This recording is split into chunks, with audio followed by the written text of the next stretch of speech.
Buenas noches. Estas son las noticias antes de que acabe el día. El presidente Trump se enfrenta con el principal experto del COVID-19 en su gobierno. Critica al doctor Fauci por pedir precaución en la reapertura de las escuelas. Además, los precios de los alimentos básicos suben de precio. Es la mayor alza en casi medio siglo, justo cuando millones de familias pierden sus ingresos. Y el presidente de México presenta su plan para regresar a la normalidad, pero los hospitales se desbordan. Noticias Telemundo con Julio Vaqueiro, edición especial. El presidente Trump quiere ver la reapertura del país y hoy criticó la advertencia del doctor Fauci, una de las voces más respetadas en esta pandemia. Ayer, ante el Senado, el doctor Fauci habló sobre el peligro de reabrir apresuradamente los estados y las escuelas. Bueno, pues hoy el presidente mostró su desacuerdo. Bueno, me sorprendí por su respuesta realmente. Usted sabe, para mí no es una respuesta aceptable cuando se trata de escuelas. El doctor Fauci había dicho en su testimonio ante los senadores que todavía no se conoce todo sobre este virus, que era aconsejable actuar con prudencia, sobre todo cuando se trata de los niños. Dentro de todo, esta todavía es una enfermedad relativamente nueva y la vacuna aún se ve lejana. Hoy la Organización Mundial de la Salud advirtió que el COVID-19 puede no irse nunca. Y por lo pronto en Estados Unidos hay más de 1.390.000 contagiados, más de 84.000 personas han muerto. Y la reapertura de la economía, tal como han advertido los expertos, puede traer una segunda ola de contagios. En Texas, por ejemplo, ya se levantaron las restricciones y ya se ve un repunte de los casos. En los últimos 5 días ha habido más de 1.000 infectados diarios. La conciencia respecto a la enfermedad como que no es tan alta, como que hay personas que siguen saliendo como que no pasara nada. Y aunque aquí en Texas no hay tanto contagio como en otros estados del país, yo creo que es muy apresurado que abran porque de todas maneras van a seguir los contagios. Según datos obtenidos de los teléfonos celulares, un 16% de la población en Texas ha decidido mantenerse en casa a pesar de la reapertura. Crece la preocupación por el síndrome inflamatorio que solamente en Nueva York ha afectado a más de 100 niños. Los Centros para el Control de Enfermedades preparan una alerta para todo el país. Hay que estar atentos a los síntomas. Se cree que la enfermedad podría estar relacionada al nuevo coronavirus. Le preguntamos al doctor Felipe Lovelo sobre el alcance de esta advertencia. Con esta alerta que el CDC está haciendo sobre este síndrome inflamatorio multisistémico, lo que quiere el CDC es alertar a los médicos, a los pediatras, para que estén en la búsqueda de niños con este síndrome. Así que de esta manera estamos esperando que se puedan encontrar más datos acerca de qué tan frecuente es esta enfermedad, porque se está reportando no solo en Nueva York, sino en varios estados.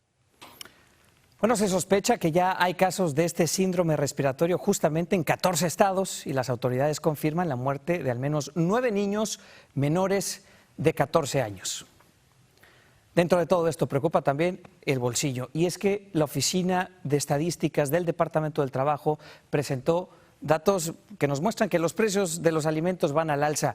¿Y de qué manera? Es el mayor aumento en casi los últimos 50 años. El brinco ha sido exponencial para algunos productos como el huevo, 16.1% solamente en el mes de abril, más caro. El puerco, más del 10%.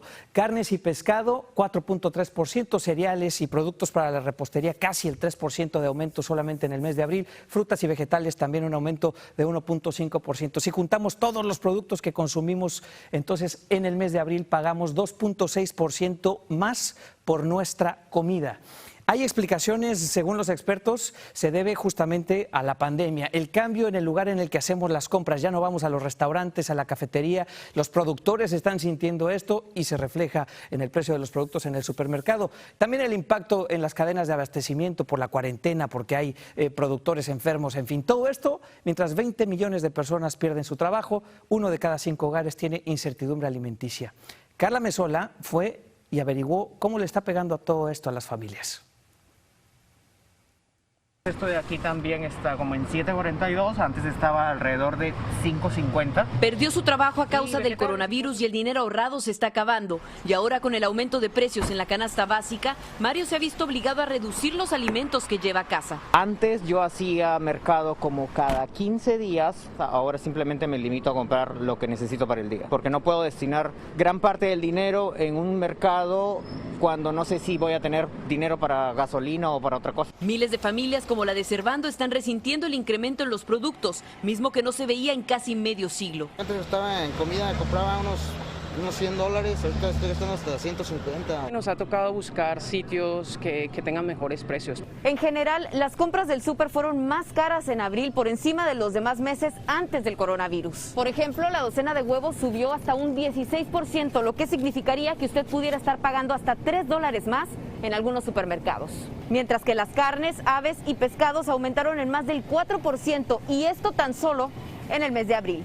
Antes de la pandemia, los alimentos llegaban a tiendas de comida y a restaurantes para uso comercial, pero a raíz del COVID-19 las ventas en supermercados subieron y con ellas los precios, según un informe del Departamento del Trabajo. Nosotros tratamos de tener los precios normalmente como antes, a pesar de la procesadora que está produciendo menos cantidades. Y es que el incremento, dicen, viene de los proveedores cuya mano de obra ha disminuido, mientras la necesidad de las familias por alimentos es mayor. Carla Amezola, Noticias Telemundo. Bueno, precisamente las familias que están pasando necesidad en California les va a llegar al menos un alivio adicional. El gobierno del estado comenzará a enviar $365 por cada niño a las familias con menores que califican para comidas gratis o de precio reducido en las escuelas. Los fondos comenzarán a llegar a partir del próximo martes, al menos una buena noticia. En estos meses, en todo el país, hemos visto una gran constante, focos de infección que aparecen y crecen dentro de los hogares para ancianos. Más de 156,000 personas, residentes y empleados de estos asilos, han contraído el coronavirus. Más de 29,100 personas ahí han muerto. Eso significa que 1/3 de las muertes en el país han sido en estos lugares. Y nosotros quisimos ver, bueno, cómo se vive en estos sitios en medio de este peligro. Buscamos a alguien que nos platicara y nos encontramos con una mujer que, lejos de preocupación, nos dio un ejemplo de alegría. Me llamo Carmen Robinson. ¿Cuántos años tiene doña Carmen? Tengo 82 años, voy para 83. Pues no se lo creo. ¿No me lo cree? Ay, mira, Nicky, no me they don't believe me. La veo muy saludable. Gracias a Dios, hijo, porque donde vivo me tratan bien. La señora Carmen vive en un asilo para ancianos en Nueva York. Lleva 8 años ahí. La cuidan las asistentes Nikki y Naomi. Para mí son como mis hijas. Y aquí todos nos queremos, todos nos ayudamos unos a los otros. Eso es tan lindo. ¿A qué actividades hace? Me encanta cocinar y repartírsela entre mis amigos aquí porque ellos ponen una carita tan risueña y feliz. Doña Carmen llegó de la isla Estados Unidos en 1956. Déjame decirte, era bien guapa, ¿sabes? Ay, rompía corazones a todo lo que da. ¿En serio? Sí. ¿Cuántos novios tuvo? Un montón. Escondidos de mi papá y mi mamá. Al final se casó y crió 10 hijos. El mundo entonces era otro. Extraño esa vida de antes. Era más tranquila. Ahorita todo es una locura, ¿no? Con esto del coronavirus. Todo ha cambiado. Pero a lo mejor con esto que está pasando ahora, nos unamos un poquito más. A veces nosotros los viejos nos sentimos como abandonados. Pero yo no me siento así. Mira, tú y yo estamos conversando lo más bonito. No, yo se lo agradezco mucho además porque el tiempo ha sido muy rico platicar con usted. Me alegra mucho que te haya gustado. Nos encantó, de verdad. Eso sí, la señora Carmen nos dijo que en este hogar en el que ella está, toman todas las precauciones, usan guantes, cubrebocas. Después de todo, ellos son el principal grupo de riesgo. Nos vamos a México. Los contagios y las muertes crecen ahí. Solo en las últimas 24 horas hubo casi 300 muertes por COVID-19, más de 1,800 contagios. En total, hay más de 40,000 casos confirmados, más de 4,200 fallecimientos. Recuerde siempre que el propio gobierno reconoce que estas cifras, las reales, son mayores. Con estos números, los hospitales, sobre todo en unas regiones del país, están saturados. Hoy 200 empleados de hospitales de especialidades del Centro Médico Nacional en la Ciudad de México se manifestaron para exigir, entre otras cosas, más productos para enfrentar la pandemia y un método más seguro en el traslado de pacientes fallecidos. Está muy crítica. Tenemos el hospital al tope. No tenemos material para poder trabajar y a pesar de eso, todos los compañeros hemos estado al pie del cañón. ¡No más, compañeros! El caos también alcanzó algunas cárceles. Decenas de personas derribaron una valla e intentaron tirar abajo la puerta principal del penal de Chalco, Estado de México. En la costa occidental, otro motín en un centro penitenciario de Colima dejó 3 internos muertos, 15 personas lesionadas. En los dos casos, las restricciones en las visitas por el virus, la falta de información sobre contagios, detonaron la violencia. Pero a pesar de las protestas, a pesar de los picos de contagio, el gobierno del presidente López Obrador presentó hoy su plan para que México regrese a la normalidad. A partir del lunes, casi 300 municipios del país, los menos infectados por el virus, retomarán actividades. Los negocios irán reabriendo por fases. Esta es, pues, un plan de reapertura donde arrancaremos el 1 de junio. Mientras tanto, tendremos una etapa de preparación y ampliaremos a partir del día 18 de mayo las actividades esenciales con construcción, con minería y con fabricación de transporte. Pero ¿cómo recibieron los mexicanos este anuncio de volver a la normalidad? Víctor Silva nos tiene las reacciones. Víctor, buenas noches. ¿Qué tal, Julio? Buenas noches. En pleno pico de la pandemia y con hospitales saturados, el gobierno de México ha anunciado una estrategia para regresar a lo que llama la nueva normalidad. Es una injusticia, pero no podemos hacer nada. Horas de angustia y momentos de impotencia se viven afuera de los hospitales de la capital. Es la desesperación por no tener información y el dolor ante la peor de las noticias. Yo venía y no me daban informes hasta hoy que me hablaron para decirme que ya estaba muerta. Con más de 4,000 muertes y más de 40,000 enfermos por COVID-19, el país toca el pico de la pandemia y en medio de la crisis, el gobierno anunció el regreso a la normalidad. Esta es, pues, un plan de reapertura. El reinicio arrancará el 18 de mayo.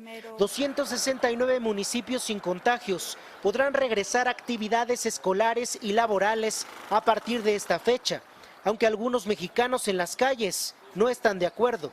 Yo creo que sí va a ser muy agresivo que decidan que salgan los niños a clases. La industria automotriz y la construcción regresarán el próximo lunes. Los otros sectores lo harán de manera escalonada de acuerdo a un sistema semáforo.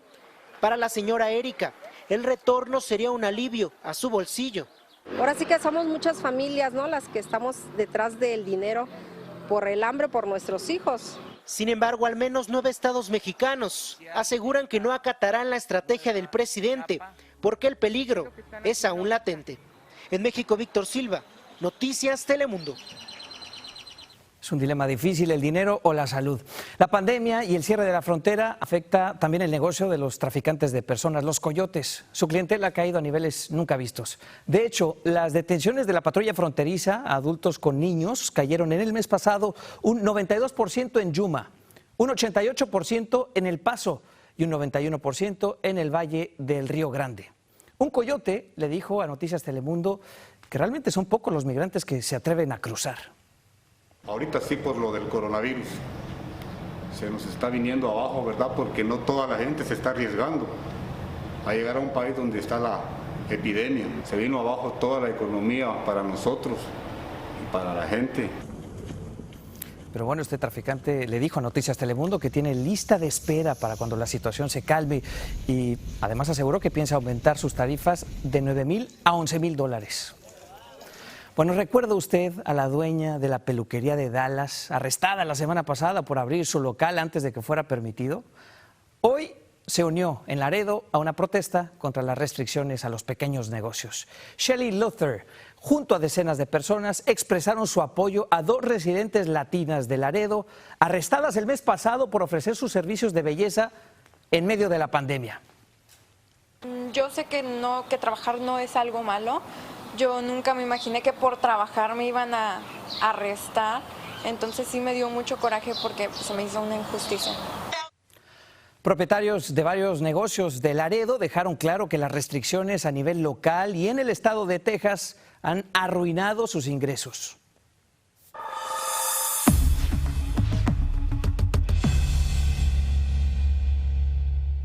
Hoy en Nuestros Negocios le presentamos la historia de un suegro y un yerno que se unieron para hacerle frente a la crisis. Richard Suárez y Félix Ortega tienen una pequeña empresa de bordados en Florida, pero ahora se adaptaron y colocaron paneles de protección al coronavirus en oficinas, en clínicas, en concesionarios, y solo así han podido mantener su negocio a flote. Estamos uniendo fuerzas para sobrevivir en estos tiempos de coronavirus. Estamos instalando todo este sistema de paneles de prevención contra el COVID-19. Muy bueno trabajar en familia. Cualquier obstáculo se vence. Y lo más importante es tener ganas de hacer las cosas, que si tú tienes ganas, Dios siempre te va a ayudar. Si usted es propietario de una pequeña empresa y necesita ayuda, puede encontrar información muy valiosa en telemundo.com/nuestros negocios. Y al regresar, pánico en una transitada calle de Guatemala por el estallido en cadena de varios tanques de gas propano.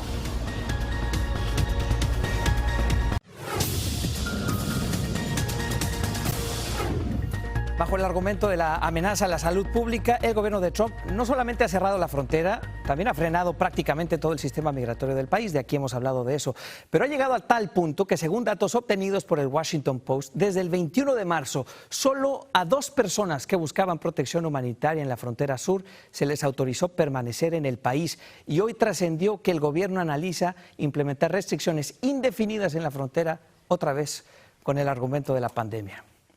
Bueno, en Guatemala, una explosión en cadena causó pánico en una avenida en la ciudad de San Cristóbal. Es una calle muy transitada, cerca de 20 tanques llenos de gas propano o gas doméstico estallaron en el camión en el que estaban transportados. Cuando llegaron los bomberos a sofocar el fuego, hubo más explosiones. Por fortuna, nadie murió. Al regresar, la emotiva despedida de un policía del hospital de Nueva Jersey, en donde consiguió derrotar al coronavirus después de 2 semanas de batalla. Vamos y venimos. Quédese.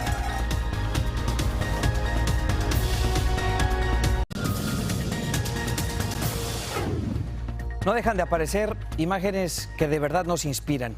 Héctor Arrocho, policía de Newark, se contagió del virus. Estuvo muy grave, hasta sufrió un coágulo en los pulmones. Después de semanas de batalla, hoy recibió el alta y ve usted, lo despidieron como un héroe, escoltado por sus colegas hasta su casa, en donde ya le estaban esperando su esposa, sus 5 hijos, 3 nietos. Bueno, así nos vamos un día a la vez. Siga con titulares y más. Muy buenas noches.